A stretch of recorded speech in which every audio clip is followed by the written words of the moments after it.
দরবার শরীফে খেদমত করতেছিলেন। আর দুপুর বেলায় আমজাদ ভাই ওই ভাইদেরকে কিছু পেঁপে বন্টন করে দিলেন, পাকা পেঁপে। একবার পেঁপের একটা টুকটার ভিতরে একটা বেশি পাইলেন। এইবার মনে মনে চিন্তা করলেন, এইটা আমার দয়াল বাবার বাড়ির পেঁপের বেশি, এটা নষ্ট করা যাবে না। এইটা উনি পকেটের মধ্যে রেখে দিলেন। বিদায় নিয়ে যখন বাড়িতে যায়, ওনার বাড়িও নদীর পাড়ে ছিল। বাড়িতে পেঁপে গাছটা লাগাইল। বেশ কিছুদিন পর পেঁপে গাছটা অনেক বড় হলো, খুবই সুন্দর পেঁপে হয়েছে। আর হঠাৎ করে কাল বৈশাখীর ঝড় শুরু হয়েছে। ওই সময় গ্রামের বাড়িগুলি ভেঙে চুরমার করে দেয়, গাছপালা ভেঙে যায়। আর ওই পেঁপে গাছটার একটা পাতা পর্যন্ত নষ্ট হয় নাই।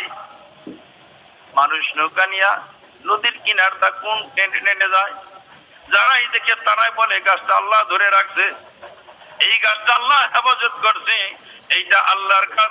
সমস্ত বাড়ি করে ফেলে দিয়েছে, গাছপালা ভেঙে গেছে, কিন্তু এই পেঁপে চারাটার কিছুই হয় নাই।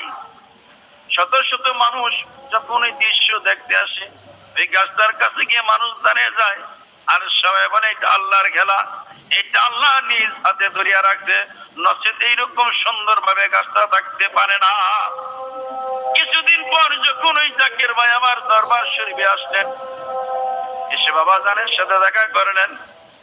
যখন কদম তুলে নিলেন, বাবা জান মুচকি হাসিতে বলেন, মিয়া আমার পেঁপে গাছটা কেমন আছে? ওই জাকির ভাই আর সহ্য হয়ে যায়, ডাক দেয়, বাবা তোমার পেঁপে গাছ আবার কোথায়?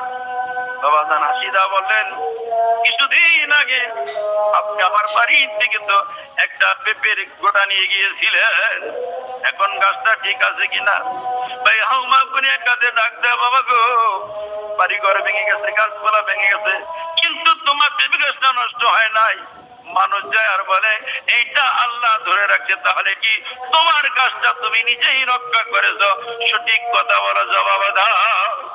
বাবা জান হাসিদা বলেন, এইটা আল্লাহর দয়া, আল্লাহই রক্ষা করেছে। তাই আমার আশিক জাকির ভাই বোনেরা, যেই দরদি জাকিরদের এত ভালোবাসে মহব্বত করে, ওই দরদির কদম জড়ে ধরেন, চোখের পানি নজর দেয়া, মাবুদ মাওলাকে প্রাণ করে রাখেন।